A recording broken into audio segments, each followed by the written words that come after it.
మోసపూరిత హామీలిచ్చి జగన్ అధికారంలోకి వచ్చాడని టీడీపీ సీనియర్ నేత మాజీ మంత్రి కన్నా లక్ష్మీనారాయణ ఆరోపించారు. జగన్ రెడ్డి మోసానికి ఇసుక పాలసీ నిదర్శనమని ఆయన అన్నారు. జగన్ రెడ్డి 6 మాసాలు ఇసుక నిలుపుదల చేసి కార్మికుల పొట్టకొట్టాడని, ఇసుక ఆదాయం అంతా తనకే రావాలనే దురాశతో పేదలను పస్తులుంచాడని కన్నా లక్ష్మీనారాయణ విమర్శించారు.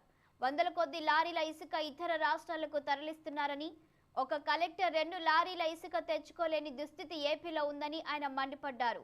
రాష్ట్రంలో ఉన్న నదులు అన్ని ప్రమాదంలో పడ్డాయని, నేషనల్ గ్రీన్ ట్రిబ్యునల్ చిత్తూరు జిల్లాలో 18 కోట్లు ఫైన్ వేసిందని ఆయన అన్నారు. ఇసుక జగన్ దోచుకుంటే ఫైన్ ప్రజల సొమ్ముతో ఎలా కడతారని ఆయన ప్రశ్నించారు. ఉన్నటువంటి ప్రతిపక్షాలు భిక్షాటనలు చేసి ఈ రాష్ట్రంలో ఉన్నటువంటి కార్మికులను వలసపోకుండా ఆదుకోండి అని చెప్పినా కూడా ముఖ్యమంత్రికి పాపం కరుణ కలగల. ఇంకా పైగా ఇప్పుడు చెబుతాడు నేను పేదవాడి తరపున అని.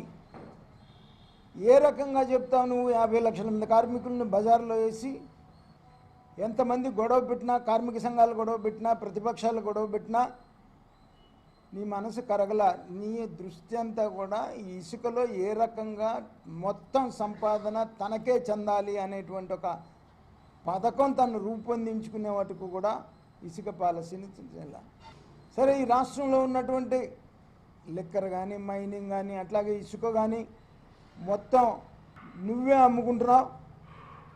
ఈ రాష్ట్రంలో ఇసుక కొన్ని వేల లారీలు రోజుకి చెన్నై, హైదరాబాద్, బెంగళూరు పోతూ ఈ రాష్ట్రంలో ఉన్నటువంటి పేదవాడు చిన్న ఇల్లు కట్టుకోవాలన్నా కూడా, నువ్వు చెప్పిన జగనన్న ఇల్లు కట్టుకోవాలన్నా కూడా ఇసుక దొరికేటువంటి పరిస్థితి కాదు, లేదు రాష్ట్రంలో ఈ రోజున.